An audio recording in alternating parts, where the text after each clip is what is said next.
Hi friends, welcome to my channel KBL Prasanna vlogs. ఎలా ఉన్నారండి అందరూ? నేనైతే చాలా బాగున్నానండి. ఈరోజు అయితే కలాయికాయలతో పచ్చడి చేసి చూపిస్తున్నానండి. ఈ రకంగా పచ్చడి కూడా చేసుకుంటే ఇంతకుముందు కూడా మీకు వీడియోలో పెట్టాను పచ్చడి. అలా కాకుండా ఇది ఇంకో రకంగా చేసి చూపిస్తున్నానండి. కలాయికాయలు ఇలా చూసారు కదండి. కలాయికాయలు అంటే చాలామందికి ఐడియా ఉందో లేదో. ఇలా కట్ చేసి పెట్టేసుకోవాలండి. సగానికి మనము ముదురుగా ఉంటే గింజల్ని కూడా తీసేసేయాలి. లేతగుంటే మనకి గింజలు తీయనవసరం లేదండి. నాకైతే లేతగా ఉన్నాయండి కాయలైతేను. కడాయి పెట్టేసుకొని ఇందులో మనము కాస్త ఒక 2 స్పూన్స్ వరకు ఆయిల్ వేసుకోవాలి.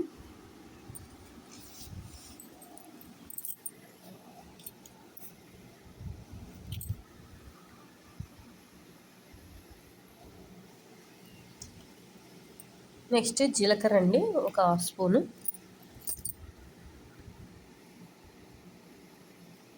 అలాగే మెంతులు చిటికెడు. నెక్స్ట్ ధనియాలు వేసేసుకోవాలండి, ఒక 1 స్పూన్ వరకు. మనకి కాయలను బట్టి కారం కానీ ధనియాలు కానీ సరిగ్గా వేసుకోవాలండి. నేనైతే ఒక 15 కాయలు 20 కాయలు తీసుకున్నాను. మీరు పులుపుకి తగ్గట్టు వేసుకోవచ్చండి. కారం కూడా మనం పులుపు తగ్గట్టు వేసుకోవాలి. చూడండి, బాగా వేయించేసుకోవాలి ఇది మనము.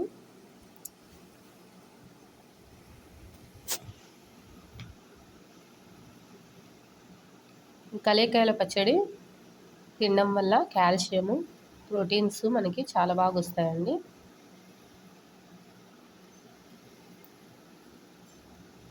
మనము పాతకాలంలో చేసే ఇలాంటి కలేకాయలు ఐటమ్స్ ఏదైనా కూడాను, కూరగాయలు కానీ పిల్లలకి పరిచయం చేస్తూ ఉంటే పిల్లలు కూడా తింటారండి. నెక్స్ట్ పచ్చిమిర్చి ఇలా సగానికి కట్ చేసి వేసుకోవాలండి.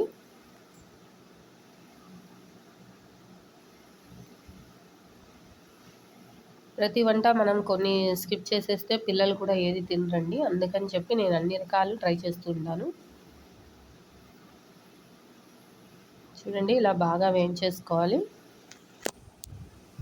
ఇంతకుముందు చూపించిన పచ్చడి కూడా అది పచ్చిదే వేస్తాము మనం, పచ్చిమిరపకాయలు. ఇందులో మనము వాడి చేసుకోవాలండి పచ్చిమిరపకాయలని. అలాగే కలెక్కాయలని కూడా లైట్గా వాడి చేసుకోవాలి.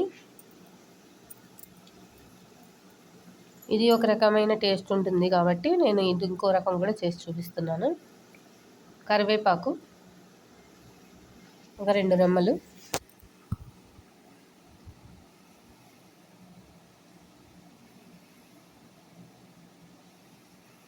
ఇవన్నీ బాగా వాడాక మనం పక్కన తీసి పెట్టేసుకున్నామండి.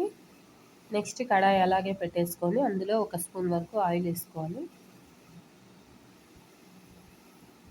1 స్పూన్ కానీ 2 స్పూన్లు కానీ తగినట్టు వేసుకోండి. నెక్స్ట్ ఇందులో కడిగిన కళాయికాయలు పెట్టేసుకున్నాం కాబట్టి తరిగినది మనం బాగా వాష్ చేసుకోవాలండి. కళాయికాయల్లో కూడా మనకు మట్టిగా ఇసుక ఉంటుంది. ఇలా వాష్ చేసేసుకొని బాగా తరిగి పెట్టేసుకున్న కళాయికాయలను ఇలా వేసేసుకోవాలి కడాయిలో. మనం లైట్గా లేతకుంటే ఒక 2 సెకండ్స్లోనే ఇది బాగా వాడిపోతుందండి. చూడండి, లైట్గా అలా వాడి చేసుకోగానే ఇది తొందరగా వాడిపోతుంది. మనం చూసి వాడ్చుకోవాలండి, లేకపోతే తొందరగా మెత్తగా అయిపోతుంది కాయలు. ఇలా ఆయిల్లో కొద్దిగా లైట్గా వేయించడం వల్ల మనకి టేస్ట్ అనేది చాలా బాగుంటుంది. ఇది మనం దోశల్లో కూడా తినొచ్చండి, దోశలు, ఇడ్లీ దోశలో కూడా. లైట్గా వాడ్ చేసుకొని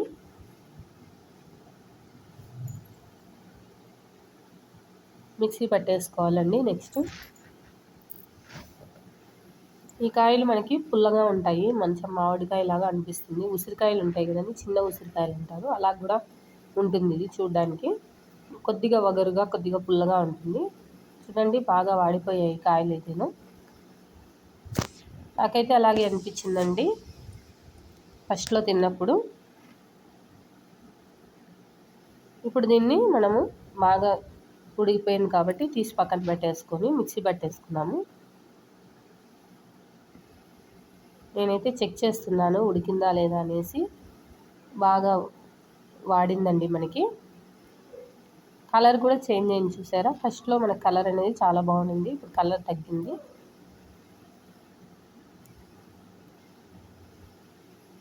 ఇప్పుడు దీన్ని తీసి ప్లేట్లో పెట్టేసుకుందాం. నెక్స్ట్ మిక్సీ జార్ తీసుకొని ఇందులో మనం ముందు ప్రిపేర్ చేసుకున్నాం కదండి, అవన్నీ వేసేసుకొని మెత్తగా మిక్సీ పట్టేసుకుందాము. మిక్సీ పట్టాక నెక్స్ట్ పోపు వేసేసుకుందామండి. పోపుకు మనం నార్మల్గా ఆవాలు, జీలకర్ర, ఉద్దిపప్పు, లైట్గా శనగపప్పు, ఎండుమిర్చి, కరివేపాకండి. ఇందులోనే లైట్గా ఇంగు వేసేసుకుంటే సరిపోతుంది. జీలకర్ర కూడా కొద్దిగా వేసుకోవాలండి పోపులో. ఇప్పుడు ఈ పోపు అంతా కూడా మనము ఆ పచ్చడిలో వేసేసుకుందామండి. నేనైతే అంతా మెత్తగా పేస్ట్ చేసి పెట్టేసుకున్నాను చూడండి. ఇప్పుడు ఇందులో పోపు అంతా వేసేసుకున్నాను. కొద్దిగా గ్రేవీగా చేశాను చూసారు కదండి. మనకు వాడ్చడం వల్ల కొద్దిగా గ్రేవీగా వచ్చిందండి అది పచ్చడి. చాలా టేస్టీగా ఉందండి. మీకు ట్రై చేసి చూడండి. నచ్చితే లైక్ చేయండి, షేర్ చేయండి, సబ్స్క్రైబ్ చేయడం మాత్రం మర్చిపోవద్దండి. Thanks for watching.